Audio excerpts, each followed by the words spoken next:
बिस्मिल्लाहिर्रहमानिर्रहीम। Dear student first year, अस्सलाम वालेकुम। My name is Mohammad Salim Akhtar.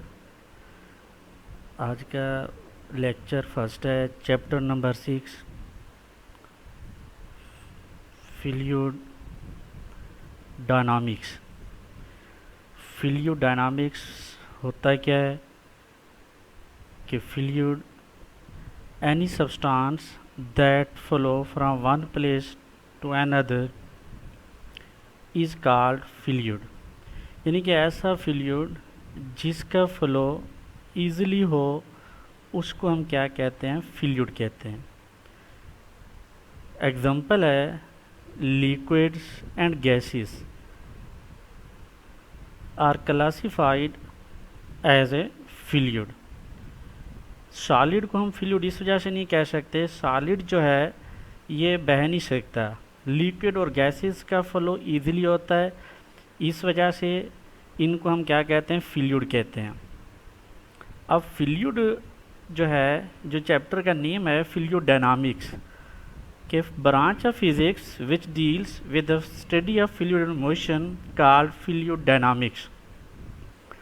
हम फ्लूइड डायनामिक्स उस चीज़ को कह सकते हैं जब फ्लूइड जो है मोशन में हो, उसे कहते हैं फ्लूइड डायनामिक्स। अक्सर शॉर्ट क्वेश्चन आया है कि फ्लूइड डायनामिक्स और फ्लूइड स्टैटिक्स में क्या डिफरेंस है। जिसमें फ्लूइड इन मोशन हो उसको फ्लूइड डायनामिक्स कहते हैं, जिसमें फ्लूइड एट रेस्ट हो उसे कहते हैं फ्लूइड स्टैटिक्स। अब इसमें कौन से लॉ जो हैं अप्लाई किए जाते हैं फ्लूइड डायनामिक्स के अंदर, कि the study of fluid dynamic fluid is relatively complicated. इसकी जो है स्टडी बहुत कॉम्प्लिकेटेड है, but analysis can be simplified by making a few assumption. इसके दो अजम्पशन हैं। For this purpose we also following the conservation laws. पहला law है law of conservation of mass which basis the equation of continuity. Equation of continuity इस chapter के अंदर हम next जाके पढ़ेंगे लेक्चर के अंदर कि इक्वेशन ऑफ कंटिन्यूटी होती क्या है। इक्वेशन ऑफ कंटिन्यूटी के अंदर लॉ ऑफ कंजर्वेशन ऑफ मास को क्या किया जाता है? ओबे किया जाता है। आपने मैट्रिक में पढ़ा है कि लॉ ऑफ कंजर्वेशन ऑफ मास जिसमें टोटल मास रिमेन्स कांस्टेंट हो उसको कहते हैं लॉ ऑफ कंजर्वेशन ऑफ मास।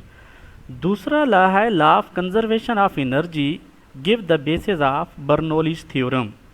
ये बर्नौलीज थ्योरम या बर्नौली इक्वेशन ये भी इस चैप्टर के अंदर उससे नेक्स्ट टॉपिक है, वो हम डिटेल में पढ़ेंगे। वो law of conservation of energy जो है उसको क्या करेगा? ये ओबे करेगा, जिसमें टोटल अमाउंट ऑफ एनर्जी जो है ये क्या रहती है?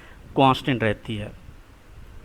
इस पूरे चैप्टर के अंदर हमने दो लॉज डिस्कस करने हैं, law of conservation of mass, law of conservation of energy. जो law of conservation of mass है वो कंटिन्यूटी को डिस्कस करेगा, law of conservation of energy जो है वो बर्नौलीज इक्वेशन को डिस्कस करेगी। अब viscosity, frictional effect between the different layers of flowing fluid, कि जब फ्लूइड फ्लो करता है उनके दरमियान जो फ्रिक्शनल इफेक्ट है लेयर्स के दरमियान उसको हम कहते हैं विस्कोसिटी। और विस्कोसिटी जो है ये रेजिस्टेंस टू फ्लो होता है, कि जैसे कि आपने देखा कि कुछ फ्लूइड ईजिली फ्लो करते हैं और कुछ फ्लूइड जो है ईजिली फ्लो नहीं करते। कि जैसे कि हनी है उसकी विस्कोसिटी ज़्यादा है, वाटर है उसकी विस्कोसिटी क्या है? कम है। It measures that how much force is required solid layer of the liquid and other layer. Example है सब्सटेंसेस लाइक, जैसे कि मैंने एग्जाम्पल दिया है हनी की। Honey, thick tar have the largest coefficient of viscosity. इनकी विस्कोसिटी ज़्यादा है, इनका फ्लो इजीली नहीं होता, कि so they can not flow easily. और ऐसे फ्लूइड हैं जिनका फ्लो इजीली होता है, उसमें एग्जांपल है वाटर है, मिल्क है, इनका फ्लो इजीली है, इनमें स्मॉल कोफिशिएंट ऑफ विस्कोसिटी। और कोफिशिएंट ऑफ विस्कोसिटी को हम ग्रीक लेटर ईटा से ज़ाहिर करते हैं। ये जो लफ्ज़ है इसको हम क्या कहते हैं? ईटा। ऐसे सब्सटेंस जिनकी विस्कोसिटी कम होगी उसमें कोफिशिएंट ऑफ विस्कोसिटी भी समाल होगी, वो इजीली फ्लो करेगा। और ऐसे सब्सटेंस जैसे हनी है, इसकी विस्कोसिटी ज़्यादा है और इसकी यानी कि फ्लो इजीली नहीं होगा। अब विस्कोसिटी का जो यूनिट है, SI unit of coefficient of viscosity kg पर मीटर पर सेकेंड या न्यूटन पर मीटर स्क्वायर सेकेंड। ऑब्जेक्टिव आया है कि इसका यूनिट, बेसिक यूनिट जो बेस यूनिट है वो कौन सा है, kg पर मीटर पर सेकेंड। चैप्टर फर्स्ट में जैसे ऑलरेडी आपने पढ़ा है कि इसका डायमेंशन बेस यूनिट का निकाला जाता है। kg का जो डायमेंशन है वो कैपिटल M होगा, मीटर है L-1 है, सेकेंड है कैपिटल T-1 और इसको स्क्वायर ब्रैकेट से लिखते हैं। Viscosity of liquid and gases, liquid and gases have non zero viscosity, इनकी विस्कोसिटी कभी ख़त्म नहीं होगी, ज़रूर इनकी विस्कोसिटी होती है। Viscosity of gases increase with increase of temperature, जैसे टेम्परेचर बढ़ता है गैसेस की विस्कोसिटी बढ़ती जाती है due to random motion of molecules. लेकिन टेम्परेचर के बढ़ने से लिक्विड की विस्कोसिटी जो होती है ये कम होती है। जैसे अक्सर आपने सर्दियों में हनी है या कोल तार है कि इसको हम फ्लो इजीली नहीं कर सकते, हम इसको क्या करते हैं किसी बोतल में डाल के हम हीट करते हैं। जैसे हीट करेंगे टेम्परेचर बढ़ेगा, इसके अंदर जो है विस्कोसिटी कम होगी और इनका फ्लो क्या होगा, इजीली होगा। नेक्स्ट है drag force. An object moving through a fluid experience retarding force called drag force. अगर कोई ऑब्जेक्ट मूव करता है फ्लूइड के अंदर, उसके ऊपर जो अपोजिट फोर्स होती है, रिटार्डिंग का मतलब होता है डिक्रीज करने वाली फोर्स, उसको हम क्या कहते हैं, हम drag force. The force which resist the motion of body moving through the fluid is called drag force या फ्लूइड फ्रिक्शन। एग्जाम्पल है,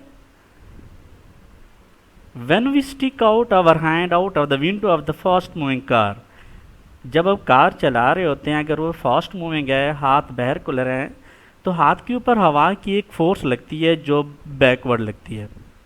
कार आगे मूव करेगी, हाथ के ऊपर जो हवा की फोर्स होगी उसको हम क्या कहते हैं, drag force. We feel a force opposite to our motion, यानी कि बॉडी के मोशन की जो अगेंस्ट फोर्स होगी उसको क्या कहते हैं हम, ड्रैग फोर्स। ड्रैग फोर्स जो है ये डिपेंड करती है किन फैक्टर्स के ऊपर, ये डिपेंड करती है according to the Hooke's law, Stokes law के मुताबिक drag force is given by F equal to 6 pi eta RV। 6 pi already constant है कि ड्रैग फोर्स डिपेंड करेगी 3 फैक्टर के ऊपर।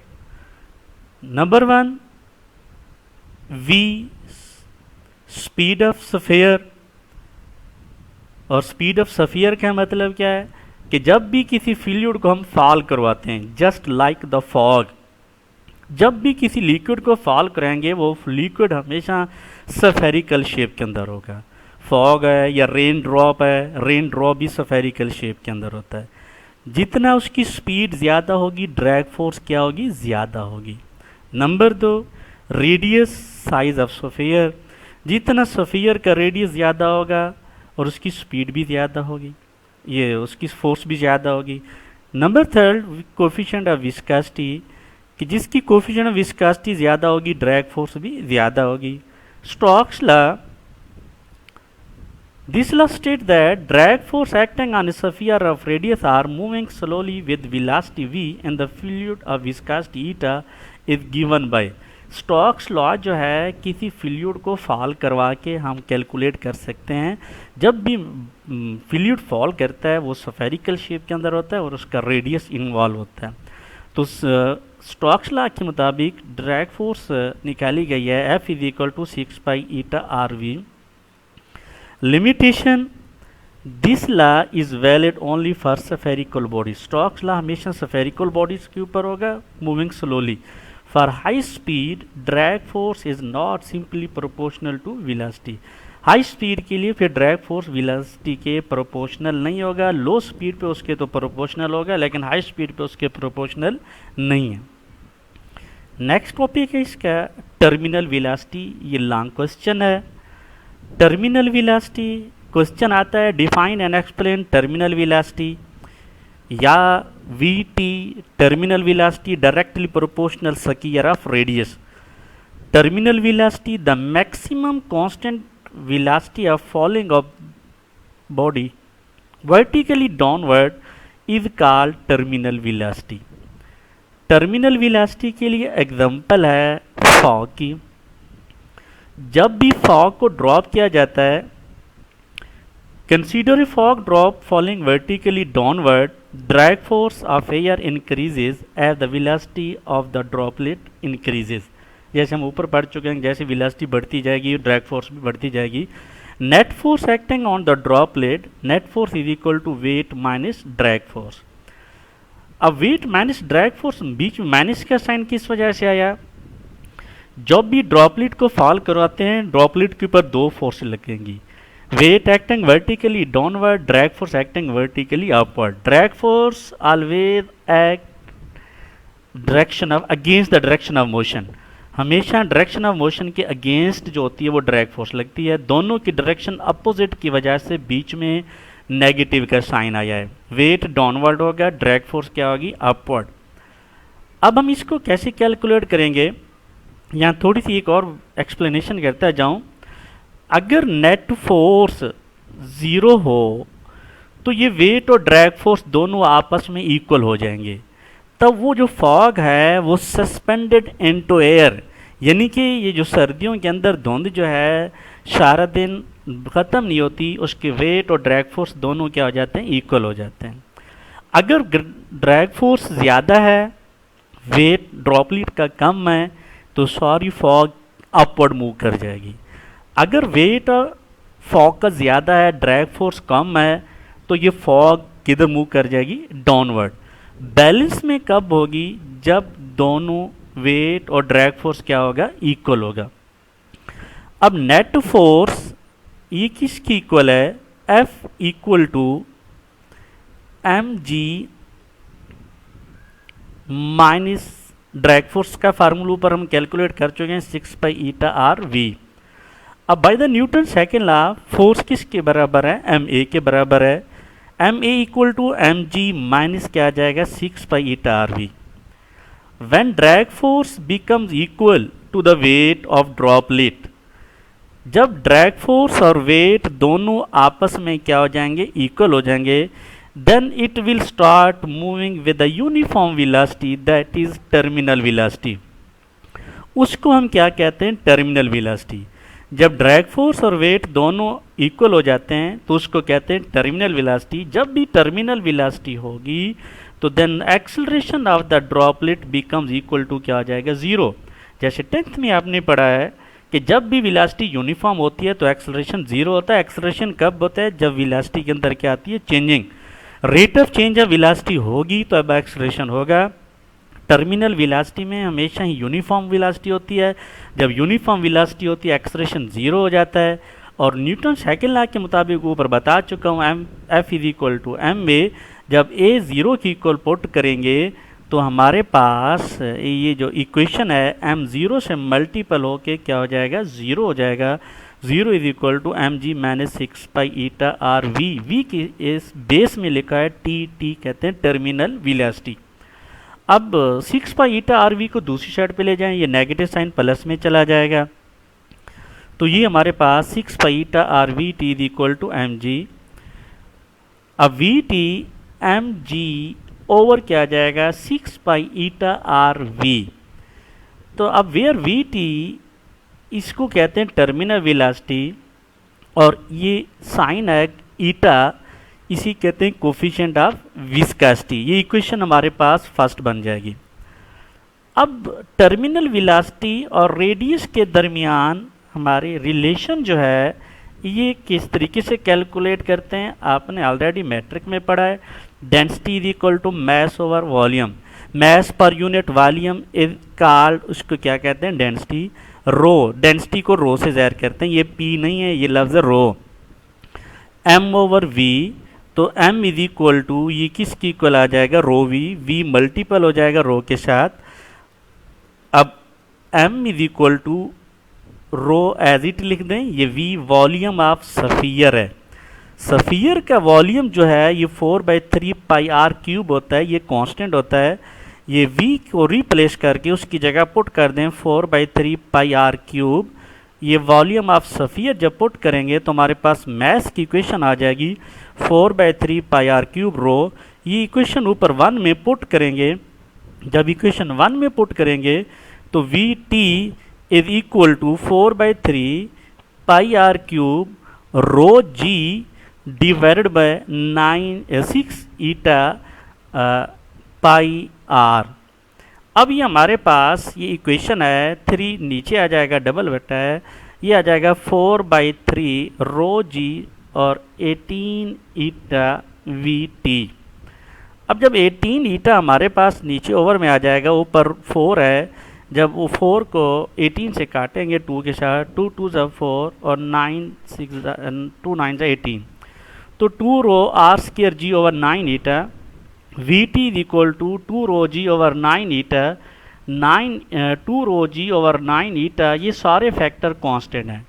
कैसे कांस्टेंट है? 2 ऑलरेडी कांस्टेंट, जी ये ग्रेविटेशनल एक्सलेरेशन 9.8, रो जो भी फ्लूइड होगा उसके विस्कोसिटी की ये डेंसिटी कांस्टेंट है, और 9 constant, eta coefficient of viscosity, her fluid की लिक्विड की विस्कोसिटी कांस्टेंट होती है।